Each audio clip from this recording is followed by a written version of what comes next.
வேத வசனம் கூறுகின்றது, மனுஷனை குறித்து ஒருவனும் மேன்மை பாராட்டாதான் இருப்பானாக, நான் கிறிஸ்துவை குறித்தே மேன்மை பாராட்டுவேன் என்றுதான் வேத வசனம் கூறுகிறது. அப்படி என்றால் இந்த உலகத்தில் வாழுகின்ற எல்லா ஜனங்களுக்காகவும் தான் கிறிஸ்து மரித்திருக்கிறார். எதற்காக மரித்திருக்கிறார் என்றால், கிறிஸ்துனா யார் என்றால் அவர்தான் அந்த ஒரே ஒரு தேவன். அவர்தான் உங்களுடைய தகப்பன் என்று வேதம் கூறிக்கொண்டிருக்கிறது. அந்த தகப்பனே உங்களுக்காக இறங்கி மரித்திருக்கிறார். அந்த தகப்பனிடத்தில் நீங்கள் சேர வேண்டும், அந்த தகப்பனோடு நீங்கள் உறவு கொள்ள வேண்டும் என்பதுதான் வேதம் கூறிக்கொண்டிருக்கிறது. தவிர எந்த ஒரு மனுஷன்கிட்டையும் நீங்க உறவு கொள்ளக்கூடாது, மேன்மை பாராட்டக்கூடாது என்பதுதான் வேதம் நமக்கு ஆணித்தரமாக போதிக்கிறது. இப்படி மனுஷனை மகிமைப்படுத்தி கொண்டு மனுஷனை மேன்மை பாராட்டி கொண்டு அலைந்தது நிமித்தம் இப்பொழுது எத்தனையோ ஜனங்கள் அழிந்து போயிருக்கிறது நீங்கள் பார்த்திருப்பீங்க. ஆகையால் இதெல்லாம் ஒரு பிசாசின் தந்திரம். இப்படிப்பட்ட பிசாசின் தந்திரத்திலிருந்து நீங்கள் விடுதலை பெற வேண்டும் என்றால், பிசாசனுடைய வேலை என்னன்னா, நீங்க கடவுள்கிட்ட சென்று விடக்கூடாது.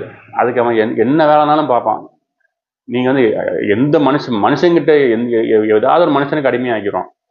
அது ஒரு ரசிகர்னாலும் சரி. இப்போ கிறிஸ்தவத்திலையும் பாருங்க, ஜான் ஜெபராஜ்னு. இதை விஜய் ரசிகர்கள் போனதான் இந்த ஜான் ஜெபராஜ் ரசிகர்களும். இவர்களுக்கும் அவர்களுக்கும் ஒரு வித்தியாசம் கிடையாது. இதே போலதான் பாருங்க, சர்ச்சில் போய் பார்த்தீங்கன்னா கூட்டம் கூட்டமாக போய் கூடுவார்கள். இன்னும் கூடணும், அடுத்து வர்ற காலகட்டத்தில் இங்கேயும் அதை நடக்க போகுது. ஆனால் நீங்க ஒவ்வொருத்தரும் ஜாக்கிரதையா இருக்க வேண்டும் என்பதற்காக இந்த பதிவு.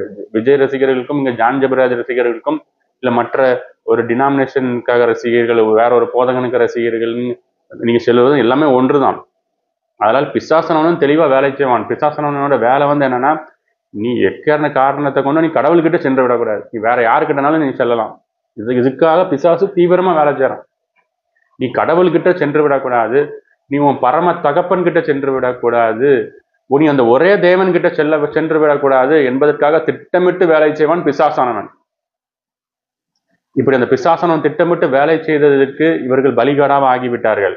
விசுவாசிகளே, விசுவாசிகள் அல்லாதவர்களே, விசுவாசிகள் போன்று விசுவாசிகளாக இருந்து நிறைய கிறிஸ்தவர்களையும் கிறிஸ்துவ அல்லாதவர்களையும் வஞ்சித்துக் கொண்டிருக்கிற கள்ளத்தீர்க்கதரிசிகளை இன்றைக்கு நீங்க மனம் திரும்பி விடு.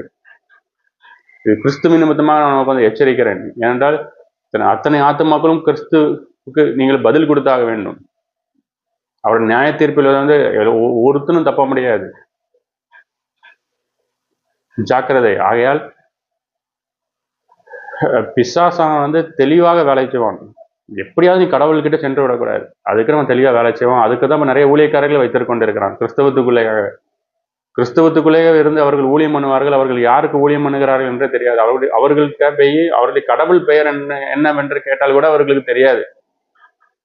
கடவுள் பெயரை கேட்டால் இது அது அது இது அது என்று தடுமாறுவார்கள்.